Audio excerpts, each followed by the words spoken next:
समीर, स्वतःची काळजी घे. वेळेवर जेवत जा. मला तुझी खूप आठवण येईल. मुंबई एअरपोर्टवर मी हमसून हमसून रडत होते.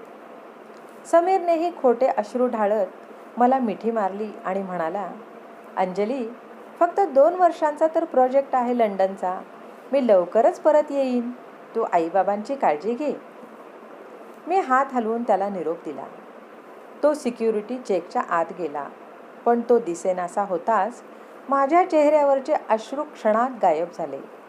डोळ्यात एक भयंकर संताप आणि ओठावर एक थंड हास्य आले.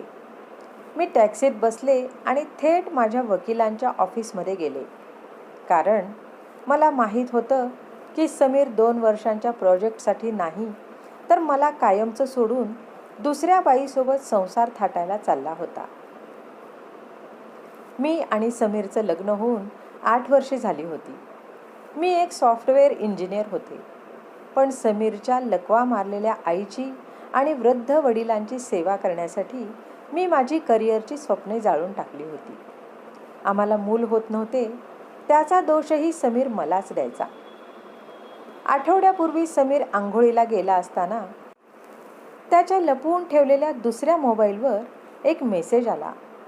मी तो फोन उघडला आणि माझ्या पायाखालची जमीनच सरकली. ते मेसेजेस समीरच्या ऑफिसमधल्या निशा नावाच्या मुलीचे होते. निशाने लिहिले होते, समीर, लंडनच्या फ्लाईटचे तिकीट बुक झाले आहे का? आपण तिथे गेल्यावर तुमच्या जॉईंट अकाउंटचे 50 लाख रुपये तिकडे ट्रान्स्फर करून घेऊ आणि मग त्या वांझोट्या अंजलीला थेट घटस्फोटाची नोटीस पाठवून देऊ. ती रस्त्यावर येईल. समीरने रिप्लाय दिला होता, होय जान, मी तिला 2 वर्षांचा प्रोजेक्ट आहे असं खोटं सांगितलंय. ती मूर्ख बायको माझ्या म्हाताऱ्या आईबापाची सेवा करत मरेल. आपण तिथे नवीन आयुष्य सुरू करू. ते वाचून माझं काळीज अक्षरशः फाटलं होतं. ज्या माणसासाठी मी 8 वर्षे स्वतःचं रक्त आटवलं, तो माझा नवरा माझे कष्टाचे पैसे आणि घर लुटून दुसऱ्या बाईसोबत पळून चालला होता. मी ठरवलं असतं तर घरात राडा केला असता, पण मी तसं केलं नाही, कारण पैसे त्याच्या कंट्रोलमध्ये होते. मी एक भयंकर प्लॅन रचला. पुढचा 1 आठवडा मी अत्यंत प्रेमाने वागले. मी स्वतःच्या हाताने समीरची बॅग भरली, त्याच्या आवडीचे डबे दिले आणि एअरपोर्टवर मुद्दाम रडण्याचं नाटक केलं, जेणेकरून त्याला कसलाही संशय येऊ नये. समीर फ्लाईटमध्ये बसला. इकडे मी वकिलांच्या ऑफिसमध्ये पोहोचले. आमचे 50 लाखांचे जे जॉईंट अकाउंट होते, त्यात मी कोणीही एक पैसे काढू शकतोची फॅसिलिटी ठेवली होती. मी बँकेत गेले आणि समीर लंडनमध्ये लँड होण्याआधी ते पूर्ण 50 लाख रुपये मी माझ्या पर्सनल अकाउंटमध्ये ट्रान्स्फर केले आणि जॉईंट अकाउंट कायमचे फ्रीज करून टाकले.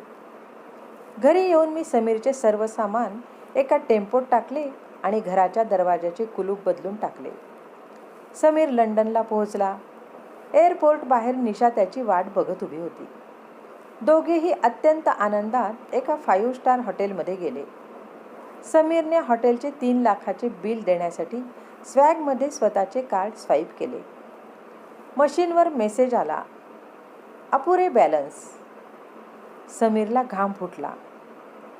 त्याने वेड्यासारखे बँकेचे ॲप उघडले आणि त्याचा श्वास अक्षरशः कोंडला गेला.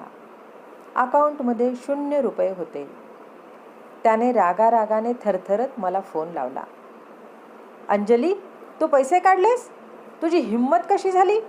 मी तुला बर्बाद करून टाकेन, तो ओरडत होता.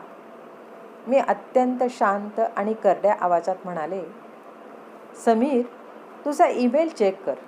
मी तुला एक गिफ्ट पाठवले.